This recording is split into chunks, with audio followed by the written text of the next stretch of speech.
اعوذ باللہ من الشیطان الرجیم بسم اللہ الرحمن الرحیم۔ السلام علیکم ورحمۃ اللہ وبرکاتہ۔ دوستوں، آج کی ویڈیو کا آغاز اپنے ماں باپ کے لیے دعا سے کرتے ہیں۔ آپ سب اس دعا میں شامل ہو جائیے اور آمین ضرور کہیے گا۔ اللہ رب العزت سے دعا ہے کہ ہمارے ماں باپ کو لمبی عمر عطا فرما، صحت کے ساتھ، عافیت کے ساتھ، اعضاء کی سلامتی اور ایمان کی سلامتی کے ساتھ، اور جن کے ماں باپ، ماں یا باپ دونوں میں سے کوئی ایک اس دنیا سے رخصت ہو گیا ہے، اللہ رب العزت ان کی بیش بہا مغفرت فرمائے، جنت الفردوس کے اعلیٰ ترین درجوں میں ان کی جگہ عطا فرمائے، اور ان کی قبر کو جنت کے باغوں میں سے ایک باغ بنا دے جہاں ٹھنڈی ٹھنڈی ہوائیں آتی رہیں، جو روشن اور منور رہیں۔ ان کے گناہ صغیرہ اور گناہ کبیرہ معاف فرما، آمین یا رب العالمین۔ دوستوں، آج کی استغفار میریکل اسٹوری جو ہے وہ ایک ایسی بھیانک چہرہ ہمارے معاشرے کا، یعنی ایک ایسا ظلم یا ایک ایسا جبر جو ایک ایسی عورت کو سہنا پڑتا ہے کہ جو اولاد سے محروم ہوتی ہے، جس کو نہ چاہتے ہوئے بادشاہ خطاب دے دیا جاتا ہے، اور چاروں طرف سے اس کے اوپر طعنہ و تشدید کی جاتی ہے۔ گھر والے، باہر والے، حتیٰ کہ اس کے اپنے بہن بھائی بھی ان چیزوں سے باز نہیں آتے۔ ایسے میں ایک عورت بہت زیادہ سیکریفائز کر رہی ہوتی ہے۔ بہت ساری بہنیں جو ہیں وہ تو ڈپریشن میں ہی چلی جاتی ہیں، اور بہت ساری جو ہیں اپنی ہمت و طاقت سے کھڑی بھی رہیں لیکن اندر ہی اندر کھوکھلی ہو جاتی ہیں۔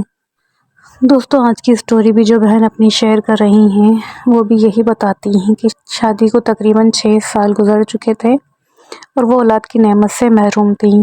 وہ تقریباً سارے علاج کروا چکی تھیں، یہاں تک کہ کچھ شرکیہ اعمال کا بھی حصہ بن گئی تھیں اولاد کے لیے اپنی۔ دوستوں، ایک بات ہمیشہ یاد رکھیں کہ رزق اور اولاد ہمارے رب کے ہاتھ میں ہیں۔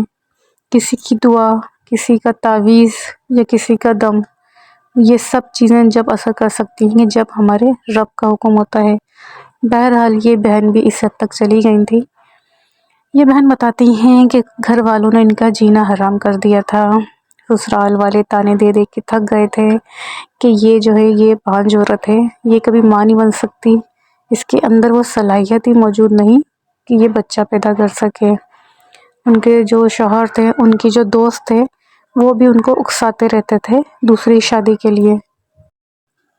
ان کے دوست ہمیشہ ان سے یہ کہتے رہتے کہ کیا تمہیں اولاد نہیں چاہیے؟ کیا تمہاری نسل آگے نہیں بڑھے گی؟ کیا تم ہمیشہ ایک بانجھ عورت کے ساتھ گزارا کرو گے؟ اور اگر تمہیں اس کو طلاق نہیں دینی تو کوئی بات نہیں، اسے طلاق نہیں دو لیکن دوسری شادی کر لو، تمہاری نسل تو آگے بڑھنا چاہیے نا۔ دوستو، یہ بھی ایک بڑا المناک پہلو ہے ہمارے معاشرے کا۔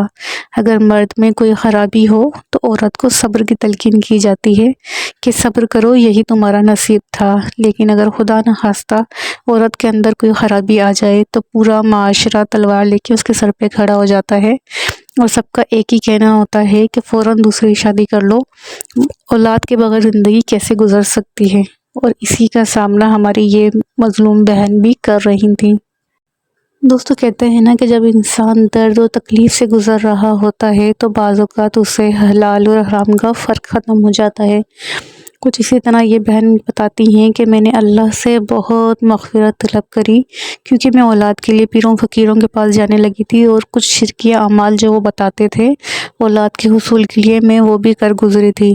لیکن اب مجھے ان افعال پہ بے حد شرمندگی ہوتی ہے، اور میں بے حد اپنے رب سے معافی مانگتی ہوں اور استغفار پڑھتی ہوں۔ اسی اثنا میں جب یہ اپنی تکلیف کہتی ہیں، اپنے دکھ اور تکلیف کے عروج پہ تھی، یعنی اتنا زیادہ کہ ایک اپنی زندگی کو بے معنی لگنے لگی تھی اور اپنی زندگی ختم کر دینا چاہتی تھیں، یہ بتاتی ہیں کہ اللہ نے اپنا بڑا کرم کیا کہ مجھے استغفار کے بارے میں پتہ چلا۔ دوستو، یہ بہن بتاتی ہیں کہ یہ نماز سے بھی دور تھیں۔ جب انہوں نے نماز پڑھنا بھی سٹارٹ کری، پھر قرآن پاک پڑھنا بھی سٹارٹ کرا، یہ کہتے ہیں کہ میں سورہ رحمان کی بھی بے پناہ تلاوت کیا کرتی تھی، لیکن سب سے زیادہ انہوں نے جس چیز کی کثرت کی وہ تھا استغفار۔